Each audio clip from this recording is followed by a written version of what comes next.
BD news, खबरों में सबसे तेज। धार की ऐतिहासिक भोजशाला कॉम्प्लेक्स एक बार फिर धार्मिक और राजनीतिक चर्चाओं के केंद्र में है। अब भोजशाला परिसर में पूजा अर्चना की परंपरा को और विस्तार दिया जा रहा है। जहां पहले हर मंगलवार को तय समय पर आरती होती थी, वहीं अब प्रतिदिन आरती आयोजित की जाएगी। भोजशाला के पुजारी वैभव पाठक ने बताया कि नई व्यवस्था में पहले से चली आ रही पूजा जारी रहेगी और कुछ नए धार्मिक कार्यक्रम भी जोड़े जाएंगे। इस बीच मुख्यमंत्री मोहन यादव ने भोजशाला परिसर पहुंचकर बड़ा बयान दिया। उन्होंने कहा कि लंबे समय से चले आ रहे मुद्दों का समाधान अदालत के फैसले से हुआ है और सरकार की जिम्मेदारी है कि कोर्ट के आदेश का पूरी तरह पालन सुनिश्चित किया जाए।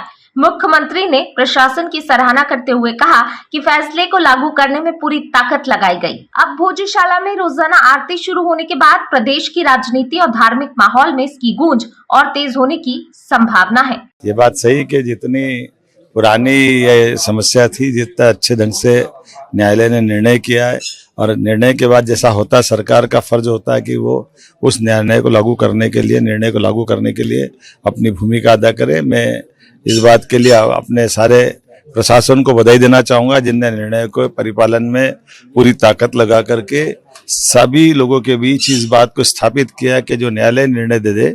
और इस बात का संतोष भी है कि धार में आज जिस प्रकार से इस निर्णय को स्वीकार किया गया है, ये हम सब के लिए एक आनंद की बात है। अब ये जो नई शुरुआत है, इसमें यही रहेगा कि जो भी यहाँ पर अभी तक पूजन होते आया है, यहाँ पर जैसे जिस प्रकार से अभी तक पूजन होते आया है, उसमें कुछ नए प्रकार के जो डेवलपमेंट होते हैं, नई प्रकार की जो चीज़ें होती हैं वो इंक्लूड की जाएगी।